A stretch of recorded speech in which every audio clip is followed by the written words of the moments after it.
శ్రీమాత్రే నమః. ఓం శ్రీమాత్రే నమః. ఓం శ్రీమాత్రే నమః. పూజా టీవీ ప్రేక్షకులకు నమస్కారం. భాగవత కథలు కార్యక్రమానికి స్వాగతం.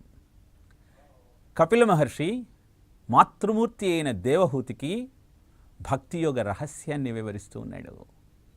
భక్తియోగాన్ని ఏ విధంగా ఆచరించాలో తెలియచేస్తూ ఉన్నాడు. వివిధ రకాలైన భక్తుల యొక్క ప్రవృత్తులను తెలియచేస్తూ ఉన్నాడు.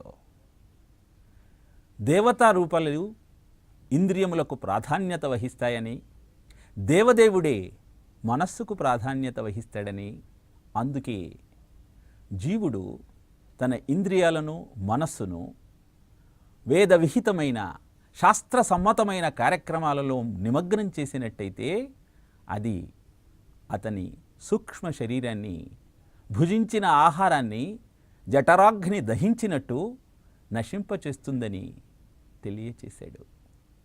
మరి జీవుడు ఎందుకని తన ఇంద్రియాలను, మనస్సును, బుద్ధిని ఆ పరమాత్మ మీద కేంద్రీకరించలేకపోతూ ఉన్నాడు? శ్రోత్రం చక్షుస్పర్శనంచ రసనం ఘ్రాణమేవచ అధిష్టాయ మనశ్చాయం విషయానుపసేవతే. శ్రోత్ర ఇంద్రియాన్ని, రసేంద్రియాన్ని, దృక్ ఇంద్రియాన్ని, త్వక్ ఇంద్రియాన్ని, ఘ్రాణేంద్రియాన్ని మనస్సు అధిరోహించి జీవుణ్ణి అతలాకుతలం చేస్తూ ఉంది. దీనికి కారణం ఏమిటి? ఈ విషయాన్ని గ్రహించాలి అంటే తత్వజ్ఞాన లక్షణాలు ఏమిటో తెలుసుకోవాలి. మాయ నుంచి ఉద్భవించిన 24 తత్వాలు మనిషిని ఏ విధంగా ప్రేరేపిస్తున్నాయో మనకు అర్థమైనట్టయితే మానవ జీవన పరమార్థం ఏమిటో మనం గ్రహించగలుగుతాం. అదే బోధను కపిల మహర్షి తన తల్లి అయిన దేవహూతికి తెలియచేస్తూ ఉన్నాడు. అమ్మా, చైతన్యం లేని రాళ్ళు రప్పల కంటే స్పర్శ జ్ఞానం కలిగినటువంటి వృక్షాలు గొప్పవి. స్పర్శ జ్ఞానం కలిగినటువంటి వృక్షాల కంటే రసజ్ఞానం అంటే రుచిని గ్రహించగలిగిన శక్తి కలిగినటువంటి క్రిమికీటకాదులు గొప్పవి. రసజ్ఞానం కలిగిన క్రిమికీటకాదుల కంటే గంధజ్ఞానం కలిగిన అంటే వాసనను గ్రహించగలిగినటువంటి భ్రమరాలు శ్రేష్టమైనవి. గంధజ్ఞానం కలిగినటువంటి భ్రమరాల కంటే శబ్దజ్ఞానం అంటే ధ్వనిని వినగలిగినటువంటి పక్షులు గొప్పవి. శబ్దజ్ఞానం కంటే రూపజ్ఞానం కలిగిన జీవులు ఉత్తమమైనవి. రూపజ్ఞానం కంటే అనేక పాదాలు కలిగినటువంటి జీవరాశి శ్రేష్టమైనది. జర్రులను చూడటం లేదా, ఎన్నో పాదాలతో సంచరిస్తూ ఉంటుంది. వాటికంటే 8 పాదాలు కలిగినటువంటి శరభం గొప్పది. 8 పాదాల కంటే 4 పాదాలతో సంచరించేటువంటి పశువులు గొప్పవి. వీటన్నింటికంటే ఉత్తమోత్తమమైన జన్మ మానవ జన్మ. ఎందుకని? 2 పాదాలున్నాయనా. వెన్నెముక జంతువులకు అడ్డంగా ఉంటే మనిషికి నిటారుగా ఉంటుందనా? వాటికి లేని బుద్ధి మనిషికి ఉన్నదనా? మనిషికి గొప్పదనం ఎందుకని ఆపాదించబడింది? ఆలోచించే ప్రయత్నం చేస్తే భగవద్గీత సమాధానం చెబుతుంది. మమైవాంశో జీవలోకే జీవభూత సనాతనః మనశ్రేష్ఠానింద్రియాణి ప్రకృతిస్థాని కర్షతి. జీవలోకే మమేవ అంశః. కనపడుతున్న సకల చరాచర సృష్టి నా అంశనే. మనిషిలో నా అంశయే ఉన్నది. కానీ జీవుడు ఇంద్రియముల యొక్క ప్రలోభానికి గురి అయి తన స్వస్వరూపాన్ని గ్రహించలేకుండా ఉన్నాడు. ఇదే విషయాన్ని ప్రస్తావన చేస్తూ ఉన్నాడు కపిల మహర్షి. అనాదిగా సత్వరజస్తమో గుణములు లేక తనంతన తాను ప్రకాశించే శక్తి కలిగి విశ్వమంతా వ్యాపించి ఉన్న ఆ పరమాత్మ త్రిగుణాత్మకమై, అవ్యక్తమై, భగవంతుని ఆశ్రయించి ఉన్న ప్రకృతిలో అవలీలగా ప్రవేశిస్తాడు. ఇలా ప్రకృతి పురుషుల సంయోగము వలన సృష్టి ఉద్భవిస్తుంది. జీవుడు తనలో వ్యాపించి ఉన్నటువంటి ఆ పురుషుని లక్షణాలు తెలుసుకోలేక ఈ సృష్టికి తానే కారణం అనుకుంటాడు. అలా అనుకునేలా చేస్తాడు పరమాత్మ. ఇది అతని మాయ. ఈ మాయ నుంచి ఉద్భవించినవే 24 తత్వాలు. వాటిలో మొట్టమొదటి 5 తత్వాలే పంచమహాభూతాలు: పృథ్వీ, ఆప, తేజో, వాయు, ఆకాశములు. పృథ్వీకి మిగతా 4ంటికి ఆధారంగా ఉండగలిగిన శక్తి ఉన్నది. ఈ మట్టితోనే మనిషి సృష్టింపబడుతూ ఉన్నాడు.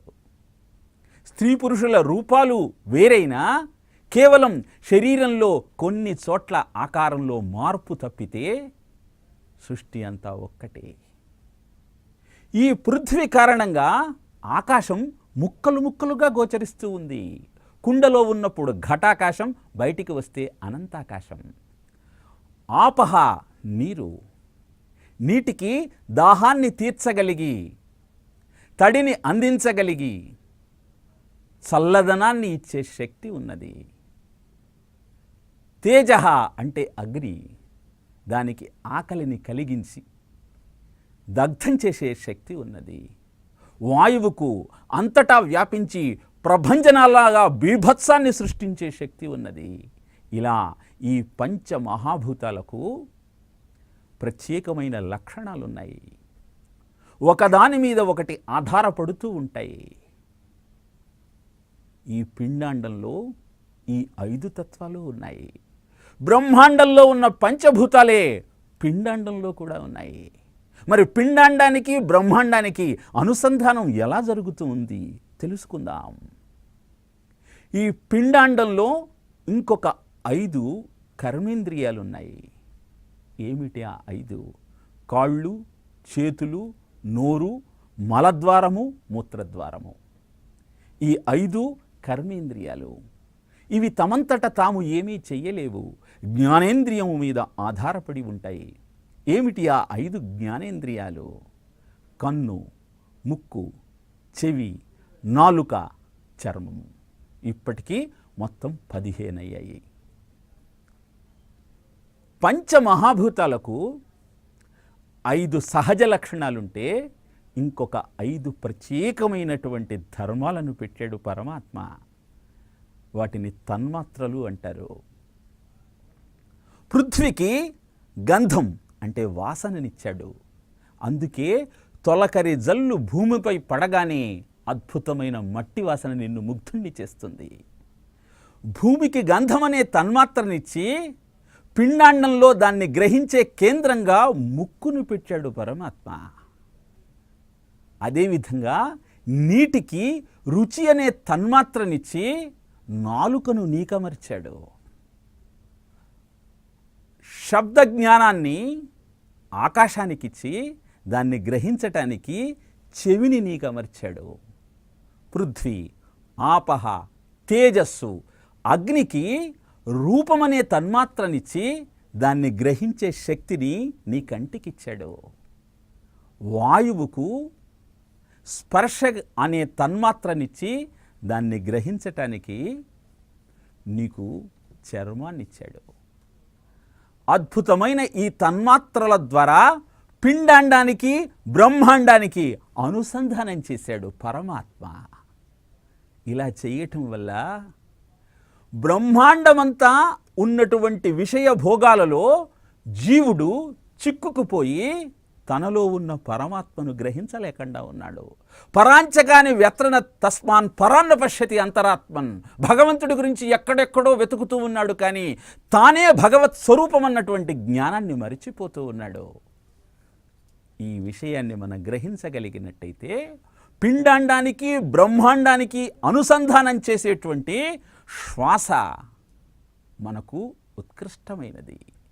ఈ శ్వాసను నువ్వు నియంత్రించగలిగినప్పుడు, ఇంద్రియాలన్నింటినీ అంతర్ముఖం చేయగలిగినప్పుడు, అష్టాంగ యోగాన్ని సాధన చేయగలిగినప్పుడు అద్భుతమైనటువంటి ఆ పరమాత్మను గ్రహించే శక్తి నీకు కలుగుతుంది.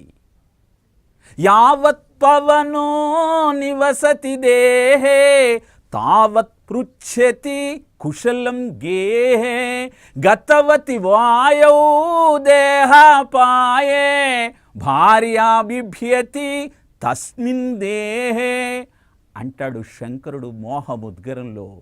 ఏమిటి దీనికి మనం చెప్పుకునేటువంటి 24 తత్వాలకు సంబంధం? ఒక్క విరామం తరువాత తెలుసుకునే ప్రయత్నం చేద్దాం.